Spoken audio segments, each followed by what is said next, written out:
राधा बस रोए चली जा रही थी। उसके आंसू रुकने का नाम नहीं ले रहे थे।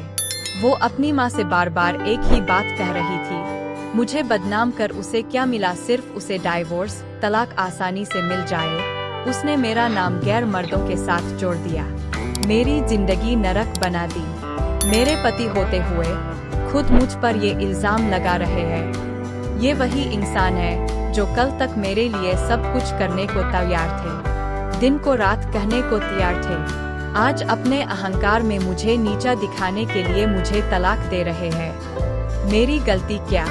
अपने और अपनी बेटी के लिए आवाज उठाना। सिर्फ उसे डाइवोर्स तलाक आसानी से मिल जाए। उसने मेरा नाम गैर मर्दों के साथ जोड़ दिया, मेरी जिंदगी नरक बना दी। मेरे पति होते हुए खुद मुझ पर ये इल्जाम लगा रहे हैं। ये वही इंसान है जो कल तक मेरे लिए सब कुछ करने को तैयार थे, दिन को रात कहने को तैयार थे। आज अपने अहंकार में मुझे नीचा दिखाने के लिए मुझे तलाक दे रहे हैं। मेरी गलती क्या? अपने और अपनी बेटी के लिए आवाज उठाना। मैंने भी फैसला कर लिया है, मैं लोगों के तानों से, बदनामी से डरूंगी ना ही झुकूंगी ना रुकूंगी। अपने आत्मसम्मान और हक के लिए बिना थके लड़ूंगी लोगों से, उस इंसान से जिसमें इंसानियत ही नहीं रही। और फिर शुरू हुए कोर्ट कचहरी के धक्के, पैसों की और समय दोनों की बर्बादी पर कोई दूसरा रास्ता नहीं दिख रहा था। सबसे बड़ा दुख का उस वक्त लगता था राधा को, जब उसका पति कोर्ट में सामने खड़े होकर गलत गंदी बात बोलता था। वो बहुत मायूस हो जाती थी, कभी कभी सब कुछ छोड़कर कहीं दूर भाग जाना चाहती थी, पर उसका अंतर्मन उसे छोड़ देता। तुम ऐसे पीछे नहीं हट सकती, तुम चुप नहीं रह सकती। और राधा फिर हिम्मत कर खड़ी हो जाती अपनी बेटी के हक के लिए। सोचती मैं मजबूत बनूंगी तभी बेटी को मजबूत बना पाऊंगी। जैसे जैसे कोर्ट में केस आगे बढ़ रहा था, राधा का आत्मविश्वास भी बढ़ता जा रहा था। राधा बेयक अपना काम करने लगी थी। उसे महसूस होने लगा था लोगों के सामने एक अच्छी शादीशुदा जिंदगी का दिखावा करना बहुत गलत था। अगर उसने कुछ लोगों को भी सही बात बताई होती, अपनी परेशानियां बताई होती, तो आज ये दिन ना देखना पड़ता। लोग उसकी मुश्किलों को समझते। खैर, जो होना था हो गया सोचकर राधा ने ठंडी सांस ली।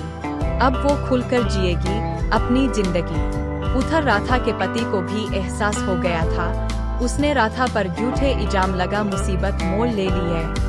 उसने तो सोचा था राधा जैसी समाज में एक अच्छी जिंदगी जीने का दिखावा करने वाली औरत मुंह बंद कर चुपचाप घर में बैठ जाएगी, पर हुआ सब कुछ उल्टा। राधा ने तो घरेलू हिंसा की सच्चाई सबके सामने लाकर रख दी थी। कुछ सबूत भी जुटा लिए थे राधा ने। वो अब अपनी बेटी के साथ जीना सीख गई थी।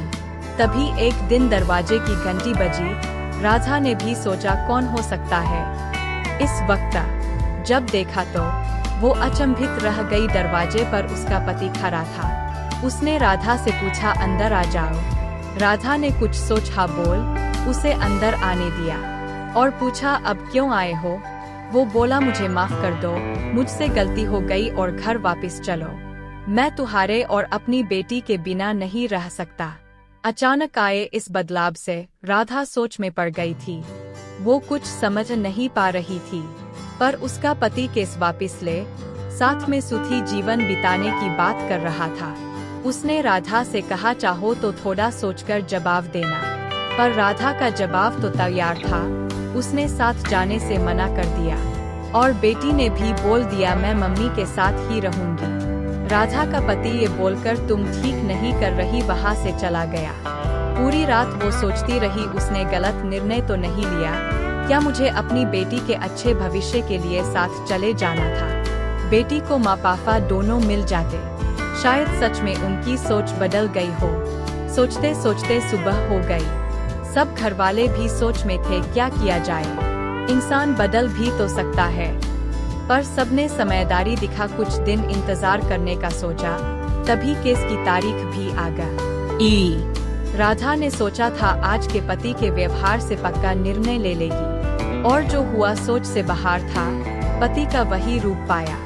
राधा आज भी अपनी बेटी के लिए लड़ रही है। बस एक बात सोचती है, उस दिन उसका पति बदला रूप ले घर क्यों आया था?